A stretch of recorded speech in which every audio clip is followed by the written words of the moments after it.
Howdy English Lab, this is Alex. You know, I've been thrilled to bits since I decided to shoot this series of videos on idioms because it's something I'd wanted to do for a long time. Now, what does it mean to be thrilled to bits? To be thrilled to bits means to be very excited or happy about something that's coming. And that's an example of an idiom. Okay, first of all, what are idioms? Well, they are... just a second. Idioms are a group of words established by usage as having a meaning not deducible from those of the individual words. Oh my god, screw this. Okay, so anyway. Idioms are a group of words which you probably don't understand. They seem weird together. Unless you know this idiom, you probably would not know the meaning. Now, there are two things you need to remember when we use idioms. First, they are so much fun to use. I love them. Second, they are quite fixed. When I say they are quite fixed, it means like you can't change the grammar usually. You can't change the words. For example, I said I was thrilled to bits. You can't say I was thrilled to my bits or my bits were thrilled. It's to be thrilled to bits. That's it. It's so fixed.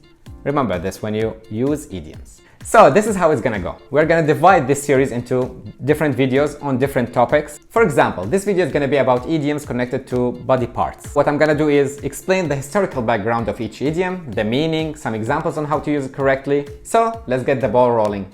Hey, that's another idiom.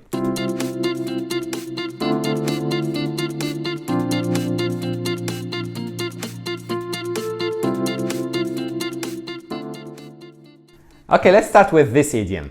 To turn a blind eye to something. In 1801, this nice guy was a British admiral and he was blind in one eye. And he was waiting for a signal whether to start an attack or retreat from this guy. And this guy sent a signal to this guy to retreat. But this guy didn't want to retreat. And he put the microscope against his blind eye. And he said, yeah, I don't see any signal. And he decided to attack. Hey, interestingly enough, he won the battle. And from that day onward, we use this idiom to refer to ignoring something, when you act like you don't see something. For example, sometimes my students don't do their homework, and I just turn a blind eye to this. Pay attention to the preposition, turn a blind eye to something. I hope my students don't take this as a hint. The second idiom for today is to let your hair down. This one started in the 1600s. At the time, women, especially aristocrats, used to pin their hair up, and they used to add some feathers, some flowers, and you could imagine how annoying it was, how uncomfortable it was, especially when they go to parties. They would spend hours wearing their hair up. And by the way, pay attention that I'm saying to wear your hair up. Yeah, usually we wear our hair. Anyway, to pin your hair up was really fashionable at the time. And when these women came back home, they would let their hair down. It means to relax. So until this day we say, to let your hair down means to act in a relaxed way. For example, your friend might come and visit you and you'd say something like, make yourself at home, just let your hair down. Hey, two idioms in one, nice. My third idiom for today is to give someone the cold shoulder. This one is quite interesting. You know those guests who visit you and they overstay their welcome. They never seem to know that it's time to get the heck out. They never leave. Now, the kings in England in the 19th century found a great way to fix this problem and get rid of these guests. When they got bored with these visitors, they would serve them a piece of disgusting meat, cold meat, out of some poor animal's shoulder, as a way of saying, get out. Thus, until this day, we use this idiom to give someone the cold shoulder to refer to behaving in a bad-mannered way with someone, in an unfriendly way. For example, you may say, I really dislike this person. Whenever he talks to me, I give him the cold shoulder. Do you give someone the cold shoulder usually?